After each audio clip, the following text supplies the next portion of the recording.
Selamat datang dan selamat bergabung di channel Dongeng Malam. Bagi yang sudah mampir, jangan lupa tinggalkan jejak kalian dengan cara di like dan komen video ini.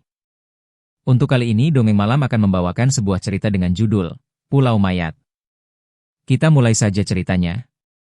Malam itu di sebuah warung kopi kecil di pinggir kota, 5 orang pemuda duduk mengelilingi meja kayu panjang.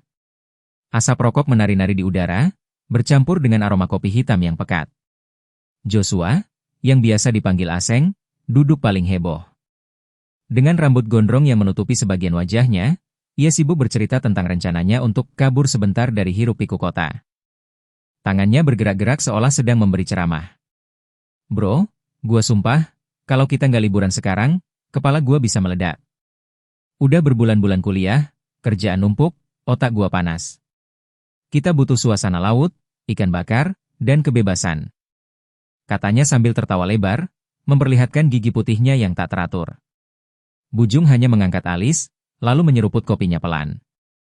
Wajahnya serius seperti biasa. Kebebasan? Jangan gaya kau, Seng. Liburan itu bukan sekedar gaya-gayaan. Kita harus jelas rencananya. Jangan kayak dulu, berangkat seenaknya, pulang pun hampir nyasar. Mondai, yang duduk di sampingnya, ikut menimpali dengan tawa gugup. Hehehe, iya, kayak waktu kita camping di Bukit Barisan, ingat nggak? Kalau bukan karena Sihit, mungkin kita masih muter-muter di hutan sampai sekarang. Mereka semua menoleh ke arah Sihit, yang duduk santai sambil memainkan gelas tehnya. Ia hanya mengangkat bahu. Ya kan biasa. Kalian gak becus baca peta. Tawa meledak di meja itu. Eza, yang sejak tadi sibuk dengan buku sketsanya, hanya tersenyum tipis. Tangannya terus menggores pensil, menggambar bayangan wajah teman-temannya. Kalau kali ini beneran kita jadi pergi, gua mau banyak gambar suasana laut. Kapan lagi bisa dapat inspirasi langsung, bukan cuma dari foto, katanya pelan, tapi terdengar jelas.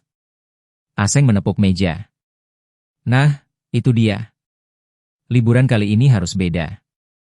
Bukan sekedar nongkrong di pantai. Kita sewa kapal aja, bro. Pergi agak jauh ke tengah laut, mancing, bakar ikan langsung di kapal. Seru kan? Mondai langsung terbatuk. Tengah laut? Gak bahaya itu, Seng? Gua sih takut kalau kapal mogok di tengah jalan. Mana gua gak bisa berenang pula. Bujung menoleh tajam. Kalau mogok, kita tinggal telepon kapal lain lah. Jangan terlalu parno, Dai. Sihit hanya tersenyum miring. Selama ada yang bisa nyetir kapal, aman. Lagian, pengalaman seru itu datangnya dari hal-hal nggak terduga. Setuju nggak? Aseng mengangkat gelasnya tinggi-tinggi. Setuju. Jadi kita fix, minggu depan berangkat. Gue udah punya kenalan nelayan, katanya dia bisa sewain kapal buat kita sehari semalam. Harga cocok, tempat mancingnya juga katanya mantap. Kelima pemuda itu saling pandang, lalu perlahan senyum muncul di wajah mereka masing-masing. Keputusan sudah dibuat. Sebuah perjalanan menuju laut lepas menunggu mereka. Namun, di luar warung kopi itu, langit malam tampak berat, seolah menyimpan rahasia gelap. Angin laut dari kejauhan membawa bisikan samar yang tak dipahami siapapun. Dan tanpa mereka sadari, liburan yang mereka impikan bukan hanya sekadar perjalanan biasa, melainkan awal dari mimpi buruk yang akan menelan mereka satu persatu. Hari-hari berikutnya berjalan cepat. Semangat liburan membuat waktu terasa singkat. Pagi itu, matahari baru saja merangka naik ketika 5 pemuda itu berkumpul di dermaga kecil di tepi pantai. Suasana ramai oleh para nelayan yang sedang membereskan jaring, bau amis ikan segar bercampur dengan aroma garam laut menusuk hidung. Aseng datang paling awal, membawa tas ransel besar yang kelihatan lebih penuh oleh makanan ringan daripada pakaian. Wai, mana nih bocah-bocah? Jangan sampai bikin gua nunggu lama. Semangat liburan harus dibawa dari rumah, teriaknya sambil melambaikan tangan ke arah sekelompok nelayan yang lewat. Tak lama, Eza muncul, dengan sling bag dan sebuah tabung kecil tempat menyimpan gulungan kertas gambar. Wajahnya terlihat sumringah, meski matanya agak merah tanda ia begadang semalam. Gua sampai nggak bisa tidur saking excitednya, Seng. Laut itu, gua ngerasa kayak ada banyak hal yang bisa gua gambar. Gua pengen tangkap suasananya, asli. Mondai datang agak tergopoh, berkeringat, dengan koper kecil di tangan dan beberapa kantong plastik berisi obat-obatan. dan alat elektronik lain. Heh, kalian jangan ketawa. Gua nyiapin semua biar aman. Powerbank, obat mabuk laut, sama jimat kecil yang dikasih nyokap gua. Katanya kalau ke laut harus bawa ini. Ia mengeluarkan kain kecil berwarna merah, lalu cepat-cepat menyimpannya kembali ketika Aseng mulai tertawa terbahak-bahak. Dai, dasar banci kualat. Ke laut aja pakai bawa jimat. Mondai cemberut, tapi wajahnya jelas ketakutan setengah hati. Bujung dan Sihit datang terakhir, membawa peralatan mancing lengkap. 2 batang pancing besar, 1 kotak umpan, dan sebuah huler box kosong yang mereka harap nantinya akan penuh berisi ikan segar. Cukup banyak bekal? Tanya Sihit dengan suara tenang. Asal jangan lebih banyak ngemil daripada mancing, gua rasa aman, jawab Bujung sambil menaruh huler box di lantai dermaga. Tak lama kemudian, seorang pria tua dengan kulit legam dan wajah keras datang menghampiri mereka. Dialah Pak Leman, nelayan yang akan menyewakan kapal. Sorot matanya tajam, seperti orang yang sudah lama terbiasa menatap lautan. Kalian yang mau sewa kapal itu ya? Tanyanya dengan suara berat. Aseng segera mengangguk. Iya Pak. Kapal yang kemarin kita omongin. Katanya bisa antar kita mancing agak jauh. Pak Leman mengerling sejenak, matanya seakan menimbang-nimbang. Lalu ia mengangguk singkat. Bisa. Tapi hati-hati. Laut hari ini agak aneh. Angin dari selatan lebih kencang dari biasanya. Jangan terlalu jauh. Kata-kata itu membuat Mondai menelan ludah. Aneh gimana Pak? Pak Leman hanya mengangkat bahu, lalu menunjuk kapal kayu sederhana yang terikat di ujung dermaga. Catnya sudah mengelupas, namun mesinnya tampak masih kokoh. Itu kapalnya. Mesin diesel kencang, tapi jangan dipaksa terlalu jauh. Kalau ada apa-apa, jangan nekat. Laut nggak bisa diajak main-main. Sesaat, suasana jadi hening. Angin laut bertiup lebih kencang, membuat bendera di dermaga berkibar liar. Sihit memecah ketegangan dengan senyum tipis. Santai aja Pak. Kita cuma mau liburan dan mancing. Nggak ada niat aneh-aneh. Pak Leman menatap mereka sekali lagi, seolah ingin mengatakan sesuatu, tapi akhirnya ia hanya menghela napas dan pergi. Kelima pemuda itu pun naik ke kapal. Aseng langsung berteriak kegirangan. Ini baru namanya liburan. Eza berdiri di haluan, menatap laut lepas dengan tatapan kosong penuh kagum. Mondai sibuk mengatur barang-barangnya, sementara Bujung dan Sihit menyalakan mesin kapal. Suara diesel meraung, getarannya membuat kapal beranjak dari dermaga perlahan. Kapal itu pun melaju, meninggalkan pantai, membawa 5 pemuda penuh tawa dan semangat ke arah laut biru yang tak berujung. Namun jauh di cakrawala, gumpalan awan kelabu mulai mengintip. Ombak beriak lebih besar dari biasanya. Laut itu, seperti yang dikatakan Pak Leman, memang menyimpan sesuatu yang berbeda hari itu. Sesuatu yang kelak akan membawa mereka pada pulau yang tak tertera di peta. Pulau yang sudah lama dilupakan manusia, namun tak pernah benar-benar mati. Suara mesin diesel meraung stabil, menggetarkan lantai kayu kapal yang sudah agak tua. Ombak berdebur pelan, percikan air asin menampar sisi kapal. Semilir angin laut membawa bau asin yang menusuk hidung, bercampur dengan aroma solar dari mesin. Aseng berdiri di haluan dengan tangan terentang, seolah meniru adegan film, gua kayak di Titanic. Ada cewek nggak yang mau naik ke depan sini? Teriaknya sambil tertawa keras. Bodoh kali kau Seng, sahut Bujung, yang sibuk menyiapkan umpan di kail pancingnya. Daripada gaya-gayaan, mending cepat lempar kail. Kalau enggak, nanti sore kita pulang cuma bawa muka gosong. Eza duduk di sudut, membuka tabung sketsanya. Tangannya mulai menggambar cepat, garis demi garis menangkap suasana laut. Ia tak banyak bicara, hanya sesekali mengangkat kepala untuk menatap wajah teman-temannya, lalu kembali ke kertas. Mondai tampak gelisah. Tangannya memegang jimat kain merah yang digantung di lehernya, sembari duduk di dekat kabin mesin. Kalian beneran yakin kita nggak bakal terlalu jauh kan? Gua baca berita, ada nelayan hilang minggu lalu di sekitar laut sini. Aseng langsung menepuk bahunya dari belakang, membuatnya hampir loncat. Santai aja kau Dai. Itu kan nelayan, kerja tiap hari di laut. Kita cuma semalam, liburan. Jangan kau bikin parno, nanti arwah laut ikut dengar. Mondai langsung menoleh cepat. Jangan asal ngomong kau Seng. Gua serius. Orang tua gua udah wanti-wanti. Laut itu banyak rahasianya.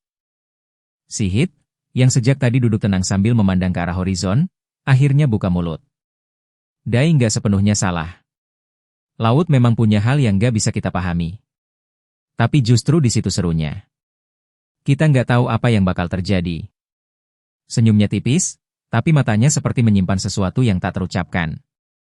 Suasana di kapal kembali cair ketika Bujung berhasil melempar kail pertamanya ke laut. Nah, ini baru namanya mancing. Siap-siap aja, sore ini kita pesta ikan bakar. Tawa mereka pecah lagi. Aseng bahkan mulai membuat lagu konyol tentang ikan yang ditangkap, membuat Eza sampai terpaksa menutup kuping sambil tertawa. Jam demi jam berlalu. Matahari naik tinggi, menyengat kulit mereka hingga gosong. Ombak semakin kuat, meski mesin kapal tetap stabil. Namun menjelang sore, awan kelabu mulai menebal di langit barat. Angin bertiup lebih dingin, menusuk kulit, membuat bulu kuduk Mondai meremang. Ia menoleh ke arah Bujung yang masih sibuk dengan kailnya. Bujung, kayaknya kita udah agak jauh ya? Gua nggak bisa lihat daratan lagi. Bujung mengangkat kepala, menatap ke sekeliling. Memang benar, garis pantai sudah tak terlihat. Yang ada hanya lautan luas yang tampak tak berujung. Tenang. Masih aman. Mesin lancar, bahan bakar cukup. Nanti sore kita putar balik. Aseng yang sedang membuka keripik hanya menimpali. Why, justru ini serunya. Kalau deket pantai mah namanya bukan liburan, itu piknik. Tapi di tengah kegembiraan itu, tiba-tiba suara mesin kapal terdengar aneh. Raungannya berubah pincang, lalu bergetar keras hingga seluruh badan kapal berderak. Apa itu? Eza langsung berdiri, wajahnya pucat. Bujung buru-buru masuk ke kabin mesin, diikuti Mondai yang panik. Bau solar semakin menusuk hidung. Mesinnya kepanasan, teriak Bujung setelah memeriksa. Air pendingin kayaknya nggak masuk. Sihit tolong lihat pipa salurannya. Sihit langsung bergerak cepat, membuka tutup kecil di sisi kapal. Tangannya kotor terkena oli, wajahnya tetap tenang. Pompa airnya macet. Kalau nggak bisa nyala, mesin bisa mati total. Aseng masih berusaha bercanda, meski suaranya kini terdengar canggung. Mesin mogok dikit doang kan? Bisa dibenerin kan? Tapi tak ada yang menjawab dengan nada meyakinkan. Tak butuh lama, mesin kapal meraung terakhir kali sebelum akhirnya mati total. Suara knalpot berhenti, digantikan kesunyian yang hanya dipecah deburan ombak. Kapal itu pun terombang-ambing, kehilangan tenaga, perlahan terbawa arus entah kemana. Langit semakin gelap, awan tebal menggantung rendah. Dan untuk pertama kalinya sejak mereka berangkat, tak ada yang lagi bercanda. Semua hanya menatap satu sama lain, menyadari sesuatu. Mereka terjebak di tengah laut, tanpa mesin, tanpa daratan, dan tanpa kepastian apakah akan bisa pulang. Di dalam kabin sempit yang bau solar, Bujung mengusap keringat di dahinya. Tangannya hitam terkena oli, wajahnya terlihat tegang. Sihit masih jongkok di samping mesin, mencoba memutar mur dengan kunci paskaratan. Suaranya serak tapi tetap tenang. Pipa airnya mampet total. Kalau nggak ada gantiannya, mesin nggak bakal hidup lagi. Mondai yang dari tadi mondar-mandir panik langsung bersuara, suaranya nyaris pecah, jadi kita nggak bisa jalan? Kita terjebak di sini? Aseng yang biasanya cerewet hanya terdiam, tangannya sibuk meremas plastik keripik yang sudah kosong. Senyumnya hilang, berganti tatapan kosong ke laut yang makin gelap. Eza mencoba menenangkan diri dengan menggambar di kertas, tapi tangannya bergetar. Goresannya tak beraturan, hanya coretan kasar seperti gelombang dan bayangan hitam. Kita pasti bisa dipungut kapal lain, kan? Laut sebesar ini pasti ada yang lewat, suaranya lirih, tapi jelas penuh harap yang rapuh. Bujung menghela napas panjang, lalu berdiri. Kalau arus nggak terlalu kencang, mungkin besok kita masih bisa lihat daratan. Tapi kalau arusnya bawa kita makin jauh ya, kita harus siap-siap. Tidak ada yang berani menjawab. Matahari mulai tenggelam perlahan di ufuk barat. Langit berubah merah darah, lalu menghitam. Ombak makin tinggi, kapal kayu itu terombang-ambing liar. Angin laut berdesir menusuk tulang, membuat bulu kuduk berdiri. Malam pertama pun datang. Tak ada lampu di kapal itu selain lampu kecil darurat yang redup. Laut gelap gulita, Hanya sesekali kilatan cahaya petir jauh di horizon. Mereka berlima duduk berdekatan, mencoba saling menguatkan. Suara kayu kapal berderak-derak setiap dihantam ombak, seperti keluhan dari sesuatu yang sudah tua dan lelah. Mondai tak bisa menahan rasa takutnya. Ia berbisik lirih sambil memegang jimat merahnya erat-erat, "Gua udah bilang, laut ini nggak beres. Kayak ada yang ngikutin kita." "Udah Mondai diamlah," tegur Bujung dengan suara keras, meski matanya sendiri menatap gelap dengan cemas. Namun entah karena sugesti atau kenyataan, mereka memang merasakan sesuatu yang aneh. Di kejauhan, di balik gelapnya laut, beberapa kali seperti ada bayangan besar bergerak di permukaan air. Bentuknya samar, seakan tubuh manusia, tapi terlalu tinggi untuk disebut ombak biasa. Aseng mencoba tertawa, tapi tawanya hambar. "Heh, itu paling kayu hanyut." "Kayu apanya?" Mondai langsung menatap tajam. "Kayu bisa jalan ngelawan arus?" Suasana jadi makin tegang. Hanya suara ombak dan detak jantung masing-masing yang terdengar jelas di kepala mereka. Hingga tiba-tiba, sebuah benturan keras terasa di bagian bawah kapal. Kapal itu berguncang, membuat Eza hampir terjatuh. "Apa itu?" jeritnya panik. Semua menoleh ke arah gelap lautan. Tak ada apa-apa, hanya ombak yang bergulung. Tapi sesaat kemudian, terdengar suara lirih, samar, seperti bisikan. "Tolong!" Suara itu datang dari arah laut. Mereka semua membeku. "Dengar gak tadi?" tanya Aseng dengan suara pelan. "Dengar," jawab Sihit singkat, wajahnya tetap tegang meski suaranya tak gemetar. "Suara orang?" Eza menutup mulutnya dengan tangan, matanya membesar. Mondai langsung menjerit, "Astaga, gua nggak mau mati di sini. Itu pasti arwah. Gua udah bilang ini laut angker." Bujung berusaha menenangkan, meski jelas ia sendiri pucat. "Tenang. Mungkin ada kapal tenggelam, ada orang minta tolong." Tapi kalimatnya menggantung. Karena sesaat kemudian, suara itu terdengar lagi, kali ini lebih dekat. "Tolong, jangan tinggal Aan." Suara itu bukan lagi seperti orang hidup. Suaranya serak, berat, dan menggema aneh, seolah datang dari dasar laut. 5 pemuda itu terdiam, saling pandang dengan mata membesar. Tidak ada yang berani bergerak. Laut semakin gelap, suara itu perlahan memudar, meninggalkan keheningan mencekam.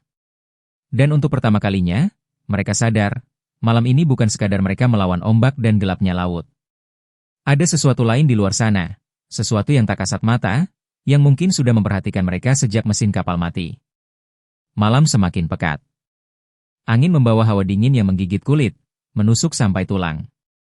Ombak terus menghantam kapal kecil mereka, membuat kayu kapal berderit seakan-akan pecah kapan saja. Kelima pemuda itu tetap duduk saling merapat, tak ada lagi canda tawa. Hanya wajah tegang, mata waspada, dan nafas yang berat. Mondai masih menggenggam jimat merahnya erat-erat. Bibirnya berkomat kamit membaca doa seadanya. "Ya Tuhan, lindungi kami, jangan biarkan sesuatu dari laut ini ambil kami." Aseng, yang biasanya cerewet, kini benar-benar diam. Ia hanya menatap lurus ke permukaan laut yang hitam, matanya memantulkan cahaya petir yang sesekali menyambar di kejauhan. Suara itu, suara minta tolong yang serak dan menggema, memang tidak terdengar lagi. Tapi justru karena itulah rasa takut semakin menusuk. Seperti ada sesuatu yang sengaja menunggu dalam gelap.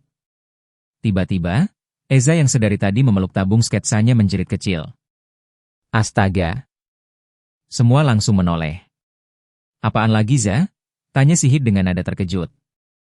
Dengan wajah pucat, Eza menunjuk ke arah laut. "Aku lihat, ada kepala orang muncul di situ barusan. Rambutnya panjang, hitam, tapi mukanya putih sekali." Bujung cepat-cepat berdiri, matanya menyapu permukaan air yang bergelombang. "Gak ada apa-apa, Za. Kau salah lihat." "Tapi aku lihat jelas." Eza menekankan, suaranya gemetar. "Dia, seperti ngelihatin kita dari bawah permukaan air." Ombak kembali menghantam kapal, membuat semuanya terguncang. Aseng hampir terpeleset, tapi Sihit cepat menariknya. "Dengar," kata Sihit, suaranya tegas meski pelan. "Apapun yang kalian lihat atau dengar malam ini, jangan terlalu dipikirkan. Kalau kita panik, kita tamat." Tak ada yang menjawab. Tapi jelas, Rasa takut menempel kuat di hati mereka. Waktu berjalan lambat. Malam seolah tidak mau berakhir. Sesekali, bunyi duk terdengar dari bawah kapal, seperti sesuatu yang besar menyentuh lunas kayu mereka. Setiap kali itu terjadi, Mondai hampir menjerit, sementara Bujung hanya bisa menggertakkan gigi, berusaha menahan diri agar tetap tegar. Hingga akhirnya, sekitar menjelang fajar, suara aneh itu terdengar lagi. Kali ini lebih jauh, tapi jelas. Suara itu panjang, seperti nyanyian samar yang terbawa angin. Aseng spontan menutup telinganya. Cukup. Gua nggak mau dengar lagi. Apa sih ini? Namun anehnya, ketika suara itu perlahan memudar, ombak pun mulai reda. Angin dingin melemah. Laut yang semalaman gelisah kini berubah tenang. Dan di ufuk timur, cahaya jingga mulai muncul. Matahari perlahan naik, mengusir kegelapan yang membekap mereka semalaman. Kelima pemuda itu nyaris tak percaya mereka masih hidup. Wajah mereka pucat, mata merah karena tak tidur. Lalu, di kejauhan, samar-samar terlihat sebuah daratan. Pulau kecil, ditutupi pepohonan lebat, berdiri sendirian di tengah laut. Tidak ada tanda kehidupan, tidak ada rumah atau perahu nelayan. Hanya sebuah garis pantai putih yang diselimuti kabut tipis. Pulau, bisik Eza dengan suara serak. Kita selamat. Tapi Bujung justru diam. Pandangannya tajam, penuh ragu. Entah kenapa, katanya pelan, gua malah ngerasa, justru disitulah masalah sebenarnya baru akan dimulai. Kapal kayu kecil itu terus terombang-ambing, perlahan-lahan terbawa arus menuju pulau yang tampak samar dalam kabut tipis. Semakin dekat mereka melaju tanpa mesin, semakin jelas garis pantai itu terlihat. Awalnya, pulau itu tampak seperti surga kecil, pantai pasir putih yang panjang, dengan deretan pohon kelapa dan pepohonan hijau di belakangnya. Tapi semakin dekat, semakin terasa ada sesuatu yang janggal. Angin yang bertiup membawa aroma asin bercampur dengan sesuatu yang menusuk hidung, bau busuk. Bukan sekadar bangkai ikan, tapi lebih pekat, lebih menyengat, seolah ada sesuatu yang lama membusuk di balik pepohonan itu. Gila, kalian cium gak? Tanya Aseng, wajahnya meringis. Cium, jawab Mondai cepat, matanya melebar. Bukan bau biasa itu bro. Bukan? Bujung berusaha menenangkan mereka, meski keningnya sendiri berkerut. Mungkin ada bangkai ikan numpuk di pantai. Pulau tak berpenghuni, siapa yang mau bersihin? Namun argumennya runtuh ketika Eza menunjuk ke permukaan air di sekitar kapal. Lihat. Air laut yang jernih kini penuh dengan bangkai burung laut. Sayap-sayap putih mereka mengapung tak bernyawa, beberapa dengan bulu yang rontok, seolah terpanggang panas. Lebih jauh, bahkan ada seekor penyu mati, perutnya menggelembung. Mondai hampir muntah melihat pemandangan itu. Astaga, tempat apa ini? Sihit, yang sejak tadi diam, akhirnya bicara. Suaranya datar. Ini bukan pulau biasa. Kapal terus terbawa mendekat. Ombak kecil menghantam sisi kapal, mendorong mereka lebih cepat ke arah pantai. Saat jarak tinggal ratusan meter, mereka mulai mendengar suara lain. Bukan suara ombak, bukan suara burung. Tapi suara samar dari arah pulau, seperti nyanyian lirih. Seolah suara banyak orang bersenandung rendah bersama-sama. Eza menatap dengan mata ketakutan. Kalian dengar itu? Bujung langsung membentak, diam. Jangan panik. Itu mungkin cuma suara angin.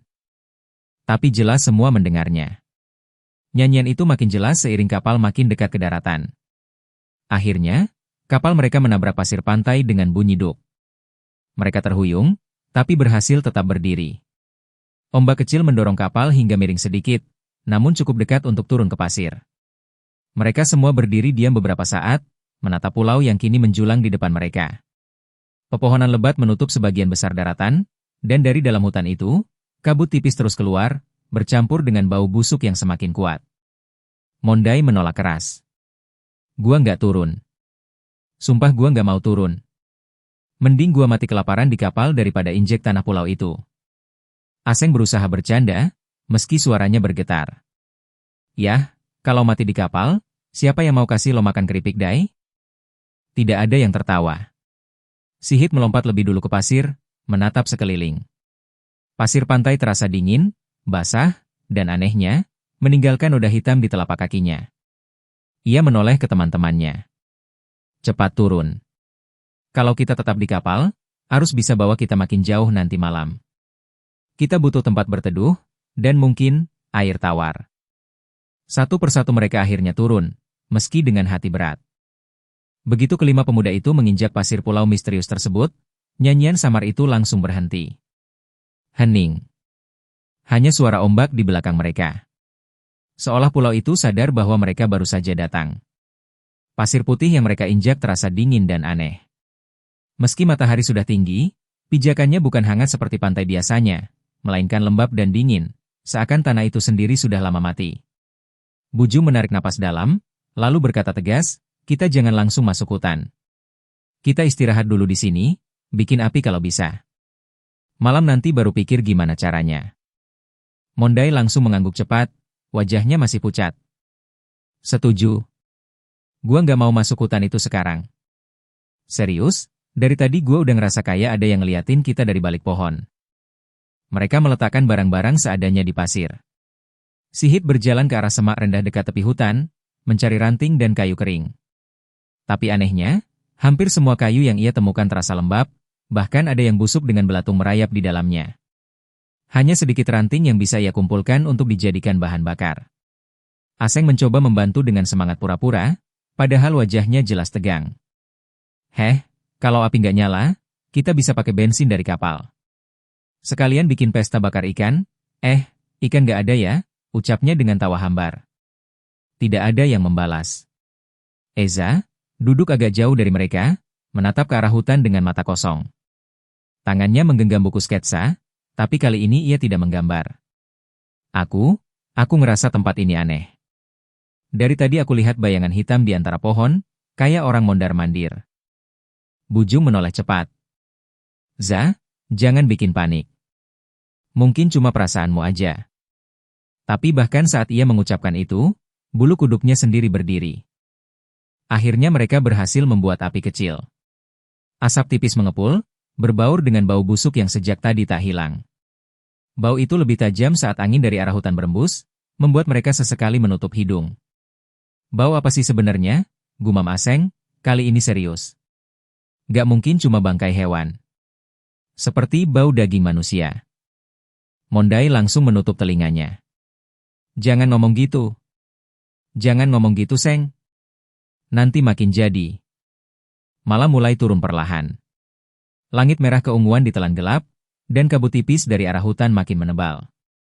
Api kecil di depan mereka menjadi satu-satunya sumber cahaya, membuat bayangan wajah mereka tampak pucat dan terdistorsi.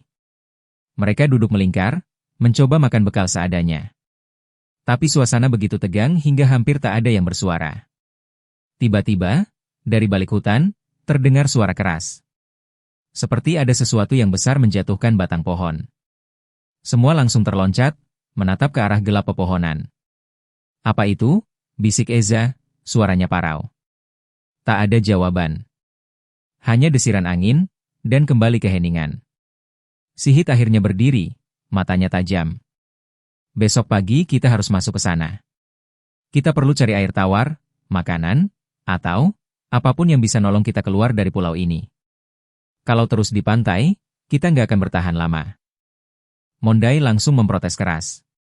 Nggak. Gua nggak mau. Kalian aja yang masuk, gua tunggu di sini. Buju menatapnya dingin. Kalau kita nggak masuk, kita semua mati. Paham, Dai? Mondai terdiam, bibirnya bergetar. Malam itu mereka tidak tidur nyenyak. Api kecil tetap menyala, tapi beberapa kali seperti ada langkah kaki mengitari tempat mereka. Setiap kali mereka menoleh, hanya ada kabut dan gelap yang menutup hutan. Dan pada satu momen, ketika Aseng hampir terlelap, ia mendengar bisikan jelas di telinganya. Selamat datang kembali. Ia langsung terloncat bangun, keringat dingin membanjiri tubuhnya. Tapi saat menoleh, tak ada siapa-siapa. Pulau itu memang sudah menunggu mereka. Api kecil di tengah lingkaran mereka berkedap, nyalanya semakin lemah diterpa angin dari arah hutan. Kabut tipis terus merayap keluar, seolah mencoba menelan cahaya terakhir yang mereka punya. Aseng duduk memeluk lutut, matanya liar menatap sekeliling.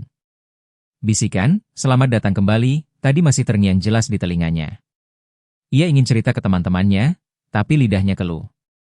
Bagaimana kalau mereka malah semakin panik? Eza menggeliat resah. Matanya merah karena tak bisa tidur.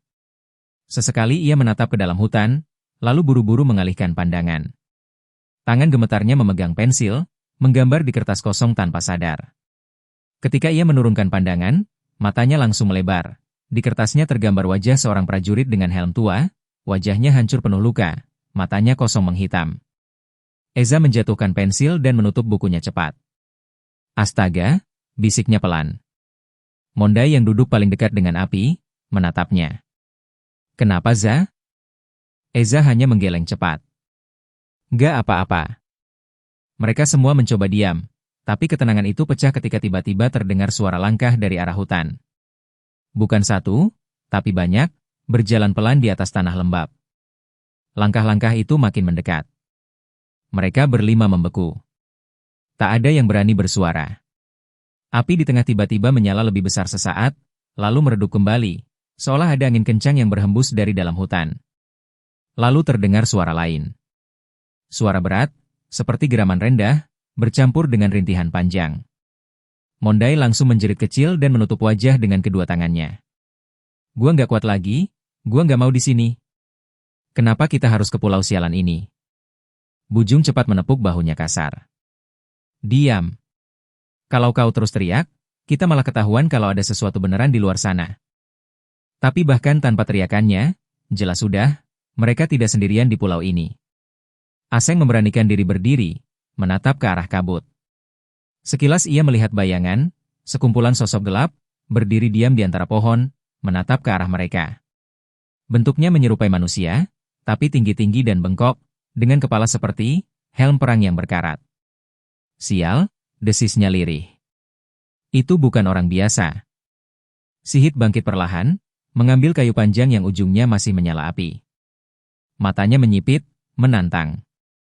"Siapapun mereka, jangan biarkan kita tunjukin rasa takut. Kita harus bertahan sampai pagi." Bayangan itu tidak bergerak mendekat. Mereka hanya berdiri diam, seperti barisan prajurit tua yang menunggu aba-aba. Rintihan samar masih terdengar, kadang seperti suara logam beradu, kadang seperti napas orang sekarat. Jam demi jam berlalu dengan siksaan itu. Setiap kali mereka mengantuk, suara langkah akan kembali terdengar, membuat mereka terjaga dengan jantung berdegup kencang. Hingga akhirnya, langit perlahan memucat. Cahaya fajar muncul dari ufuk timur, membelah kabut. Bayangan-bayangan di hutan perlahan memudar, seakan ditelan kembali oleh gelapnya pepohonan. Suara langkah lenyap. Suara rintihan hilang. Tapi bau busuk itu tetap ada, bahkan lebih pekat dari semalam. Kelima pemuda itu masih duduk melingkar di sekitar api yang hampir padam. Wajah mereka pucat, mata cekung, tak ada yang tidur barang sedetik pun. Eza akhirnya bersuara dengan suara parau, "Kalian lihat tadi malam kan? Itu bukan cuma bayangan. Mereka, prajurit. Prajurit mati." Tak ada yang menjawab, tapi di mata mereka, jelas semua sudah mengakui hal yang sama. Dan dengan suara berat, Bujung akhirnya berkata, "Hari ini, kita harus masuk hutan. Cari air, cari jalan keluar. Apapun yang ada di sana, kita hadapi. Tidak ada pilihan lain." Pagi itu, kabut tipis masih menggantung di atas pasir pantai, bercampur aroma busuk yang tidak hilang semalam. Kelima pemuda itu berjalan perlahan memasuki hutan. Ranting dan dedaunan basah berderak di bawah kaki mereka. Matahari pagi hanya menyusup di celah-celah pepohonan, membuat bayangan mereka terlihat panjang dan aneh. Bujung memimpin di depan, matanya awas mengamati setiap gerakan. "Kita tetap di jalur yang jelas, jangan terlalu masuk jauh. Cari air atau tanda-tanda tempat yang bisa bertahan." Sihit mengikuti di belakang, tangan tetap memegang kayu panjang sebagai senjata. "Dan kalau kalian lihat sesuatu, jangan panik. Fokus." Aseng, yang biasanya cerewet, kini diam dan menatap setiap bayangan yang bergerak di antara pepohonan. Sesekali ia menahan napas, seolah takut suara ranting kering akan mengungkapkan mereka ke sesuatu yang tak terlihat. Tak lama kemudian, Eza berhenti dan menunjuk ke tanah. "Lihat ini." Di lantai hutan, mereka menemukan pecahan senjata kuno berkarat, pisau, pedang pendek, dan helm besi yang sudah retak dimakan waktu. Beberapa di antaranya masih terselip di tanah basah, tertutup lumut. Bujung menunduk, menatap pecahan itu. Ini bekas pertempuran lama. Gak cuma pulau terpencil biasa. Mungkin tempat ini, pembuangan mayat atau medan perang. Mondai menelan ludah, wajahnya pucat. Gua nggak mau lihat lagi. Serius, gua nggak mau. Semakin jauh mereka masuk, aroma busuk semakin tajam. Bukan lagi sekadar bau bangkai ikan atau hewan, tapi bau daging yang membusuk, manusia. Bau itu menusuk hingga ke tenggorokan, membuat Mondai hampir muntah. Dan kemudian, mereka menemukan mayat pertama. Seorang prajurit tua dengan baju perang compang-camping terbaring setengah terkubur tanah. Kulitnya sudah menghitam dan membusuk, tulang tangan menonjol dari lengan yang terkoyak. Mata mayat itu kosong, namun terasa seperti menatap mereka dari dalam kegelapan. Aseng hampir menjerit. Astaga, oh Tuhan, itu manusia. Bujung menepuk bahunya. Tenang. Jangan sentuh. Kita harus terus jalan. Kalau kita panik, kita nggak bakal selamat. Tapi langkah mereka terasa berat. Setiap arah yang mereka lihat dipenuhi bayangan dan sisa-sisa peperangan. Pedang patah, perisai pecah, tengkorak setengah terkubur dedaunan. Kadang terdengar suara gesekan logam, seakan sesuatu bergerak di antara pepohonan. Tapi saat mereka menoleh, tak ada apa-apa. Eza berhenti lagi, menggambar cepat di buku sketsanya. Gua nggak tahu kenapa, tapi seperti ada sesuatu yang nonton kita dari balik pepohonan. Tiba-tiba, terdengar suara langkah berat lain. Kali ini jelas bukan dari mereka. Aseng menatap sekeliling dengan panik. Apa itu? Ada orang di sini? Sihit mengangkat kayunya tinggi-tinggi. Siapapun itu, jangan gerak. Tetap tenang. Langkah itu mendekat, diikuti rintihan rendah seperti orang terluka. Bau busuk makin pekat. Mereka sadar sesuatu yang tak hidup, sesuatu yang telah mati berabad-abad, masih menghuni pulau ini. Dan hutan itu, bukan hanya menyimpan mayat, tapi juga rahasia gelap yang akan menuntut nyawa mereka satu persatu. Mereka berjalan perlahan di antara pepohonan lebat, hati-hati menginjak tanah basah yang menempel di sepatu mereka. Bau busuk semakin menusuk, membuat mereka menahan napas sesekali. Tiba-tiba, terdengar suara seretan keras di semak di depan mereka. Aseng langsung menoleh, tangannya gemetar. Apa itu? Ada apa di sana? Bujung mengangkat tangan, memberi isyarat agar mereka diam. Sihit menempelkan telinga ke arah suara, matanya menyipit. Berhati-hati, jangan bergerak terlalu cepat. Tanpa mereka sadari, Mondai yang berada paling belakang, terpeleset di tanah basah. Tubuhnya jatuh menabrak ranting, membuat suara keras yang memecah kesunyian hutan. Seketika, dari semak di dekat mereka, muncul bayangan gelap.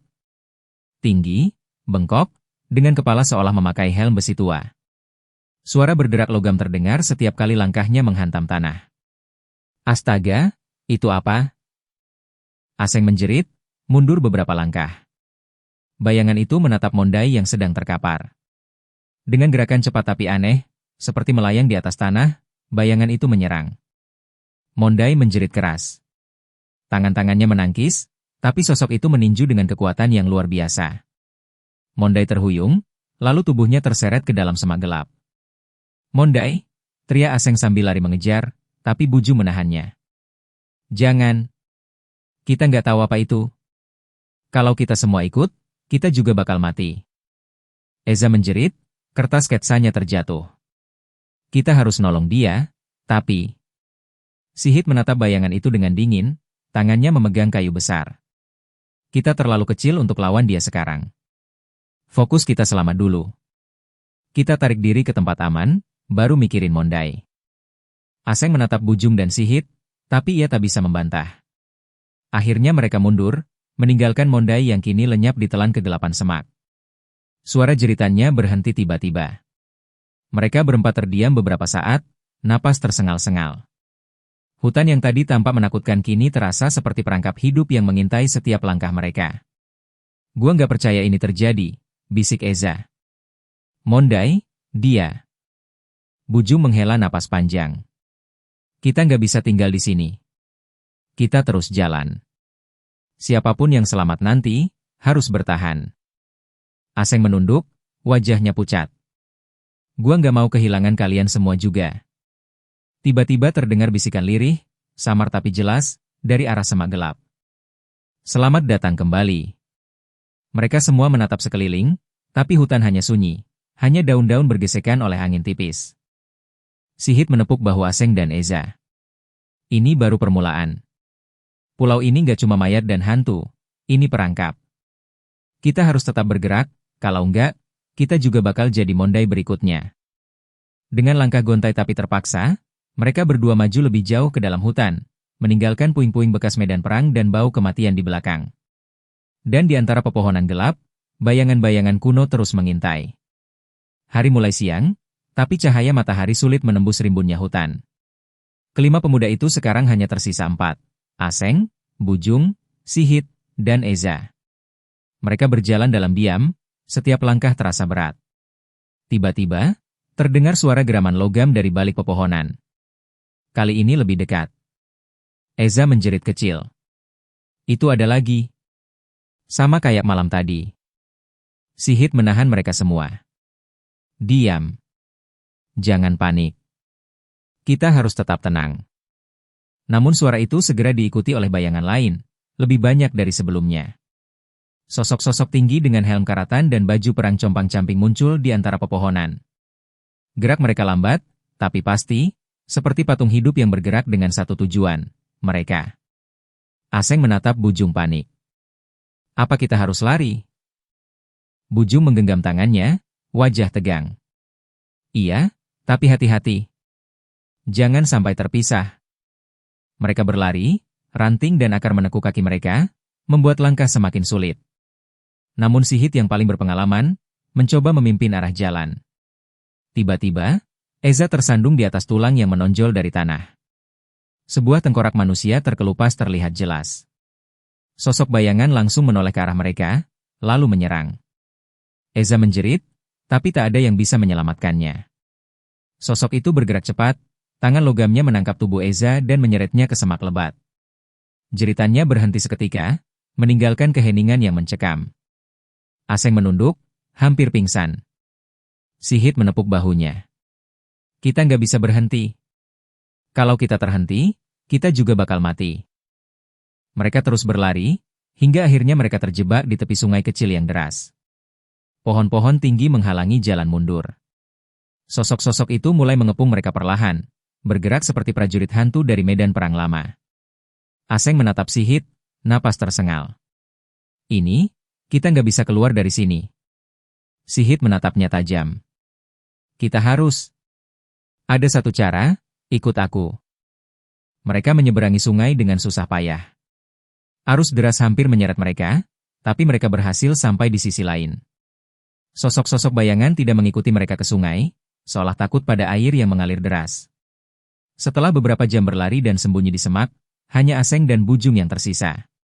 Sihit terpeleset di tanah licin, salah satu sosok bayangan menangkapnya, dan ia hilang terseret di antara pepohonan gelap. Aseng dan Bujung akhirnya duduk terengah-engah di tepi sungai, tubuh mereka basah, kotor, dan nyaris putus asa. Mereka tahu pulau itu bukan sekadar hutan biasa. Ini adalah tempat yang menampung kematian, dan para mayat perang yang tak bisa tenang. Namun di kejauhan, mereka melihat tanda harapan, sebuah pantai kecil yang tampak lebih terang, seolah ada jalur ke laut bebas. Dengan sisa tenaga terakhir, mereka memutuskan untuk bergerak menuju pantai itu. Malam menjelang ketika mereka tiba di pantai. Ombak laut lepas di depan mereka, dan di sana, kapal nelayan yang ditinggalkan tampak hanyut ke dekat pantai. Dengan napas tersengal dan tubuh penuh luka, mereka berdua berhasil menaiki kapal itu, menyalakan mesin seadanya, dan perlahan-lahan meninggalkan pulau terkutuk itu. Saat mereka menatap ke belakang, kabut menutup pulau, menyembunyikan semua bayangan dan mayat yang menghuni hutan gelapnya. Tidak ada suara lagi, hanya ombak yang tenang. Aseng menatap Bujung, matanya kosong tapi lega. Kita selamat, Jung. Bujung hanya mengangguk, napasnya masih berat. Iya, tapi, gua nggak akan pernah lupain tempat ini. Pulau itu, pulau mayat, benar-benar menakutkan.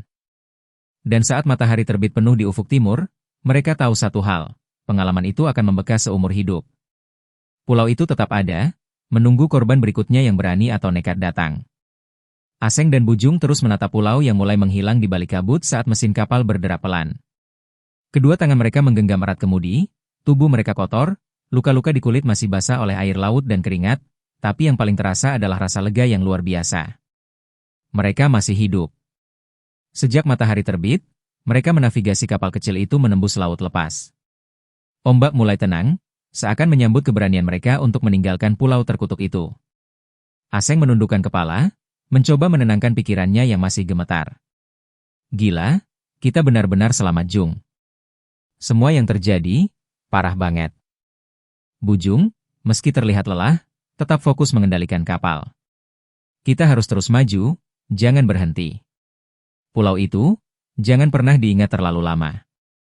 Yang penting sekarang, kita sampai ke daratan aman. Jam demi jam berlalu. Laut yang luas tidak lagi menakutkan. Sinar matahari pagi kini hangat, dan burung-burung laut mulai kembali beterbangan. Perlahan, garis pantai mulai terlihat di kejauhan. Pulau itu kini hanyut di belakang mereka, diselimuti kabut tipis yang seakan menelan semua jejak gelapnya. Saat kapal menyentuh dermaga nelayan terdekat, seorang nelayan tua yang lewat menatap mereka dengan heran. "Kalian dari mana?"